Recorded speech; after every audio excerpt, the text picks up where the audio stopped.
So mga boss, ginabi tayo kasi pumasok pa tayo sa school. Kailangan ng i-maintenance si Boss G. So sinins oil ko kahit gabi na. So madilim tayo. Meron na tayong oil. Yan. Meron tayong filter. So na-drain ko na yan. Ayun na yung old oil niya. So DIY lang tayo kasi nasa gilid tayo ng kalsada. Wala tayo sa garage. So ito kalsada to. Ayan kalsada yan. So dito tayo sa gilid. Andun yung bahay malayo. Wala kasi tayong area. So inaantay ko lang maubos yung tulo niya bago ko ikabit yung drain plug. Tapos sasalinan ko ng langis. So gumapang na tayo mga boss. Ayan na yung oil pan ng sasakyan. So pagka ganyan pwede nang sara kasi tulo-tulo na lang. Kanina kasi tuloy-tuloy pa yan. So medyo maitim na. Nakadalawang lata tayo. So ayan.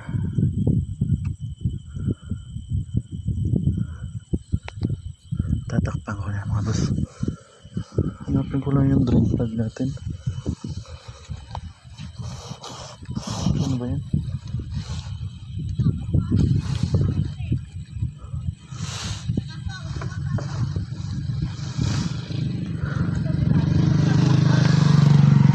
Ito na, isasara ko na. So wala na tayong gloves na ngayon mga boss.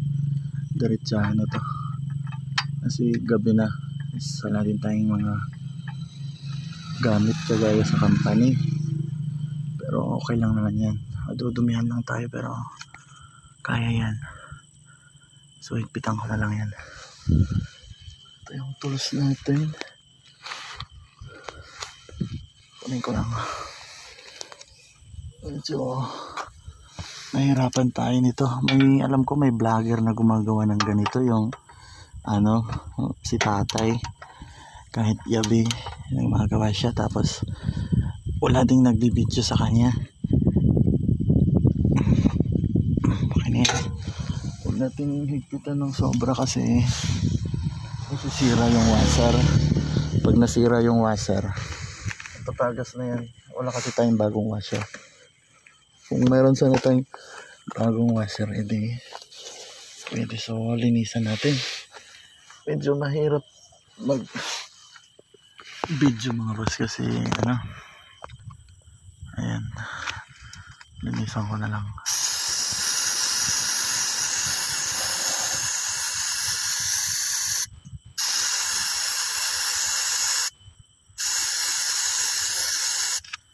Para walang oil, malinis. Ayun, at may tatanggalin pa tayong isa after nyan. Papalit tayo na. So ayun, na-spray ko na yon, nalinis ko na. Pagtapos na ito na, magpapalit tayo ng oil filter. Bali hindi na to original kasi nagpalit tayo sa Nueva Vizcaya nito nung huli. Wala tayong mahanap na parts doon.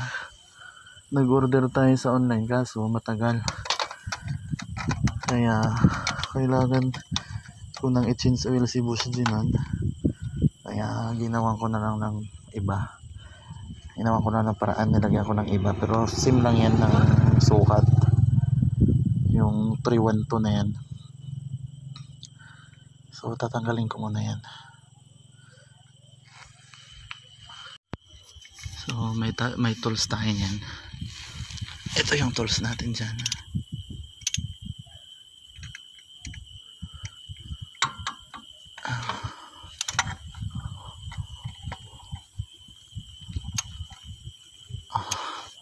Lugan lang natin counterclockwise. Tapos yung langis bahala na siya kasi puno na yung panahod natin. So dyan na lang yan sa lupa. Sa gilid naman tayo ng kalsada kaya okay lang yan.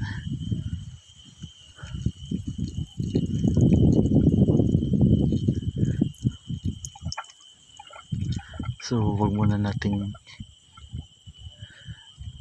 anuhin lahat kasi madudumihan tayo, tatalsik yan.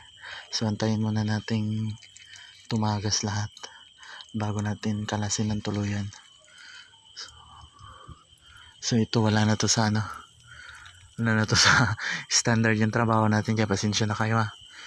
Ay, wala na tayo sa garage, so personal natin to.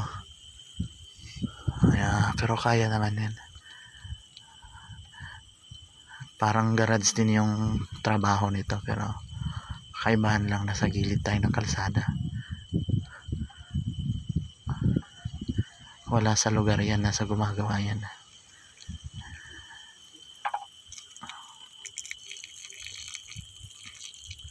So antayin natin yung maubos.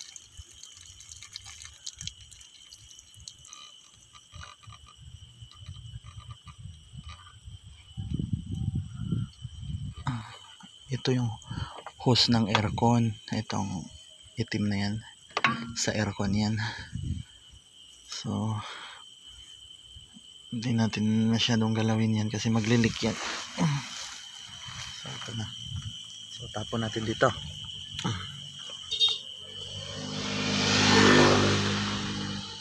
Luma, tanggalin natin yung tools, kabit natin yung bago.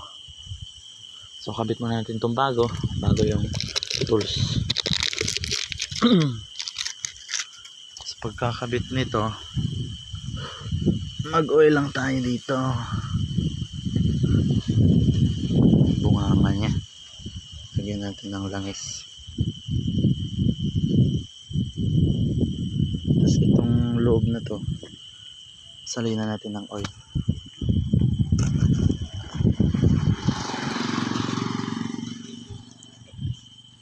So ayan, nalagyan na natin ng oil, pinahiran na din natin yung labi niya. So spray natin ito.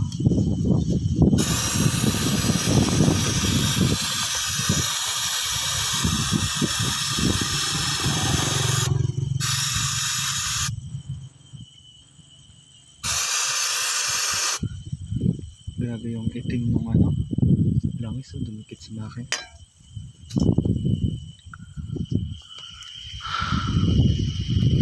Mahirapan tayo dyan. Ayun, kumalat na. So kabit na muna natin yung filter. Hindi ko may video. Ayun mga boss, naikabit na natin yung oil filter. Ayun na yung bago. So bago yan. Okay, sasalin lang tayo ng oil. Ay, magdi-DIY tayo ng imbudo. May cutter plier tayo, hatiin natin to. So hindi ko may video kasi wala akong panghawak, putulin ko na lang. Ayan, naputol ko na yung imbudo natin. Malinis naman to, pero pupunasan ko pa, tapos ilalagay natin doon. Tapos saka tayo magsalin ng oil. Salin.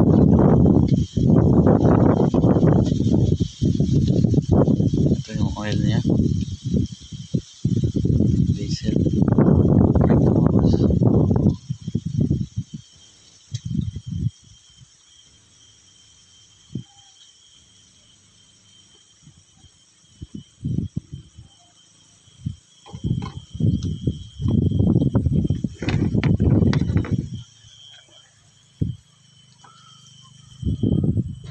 Kunin natin itong malaki.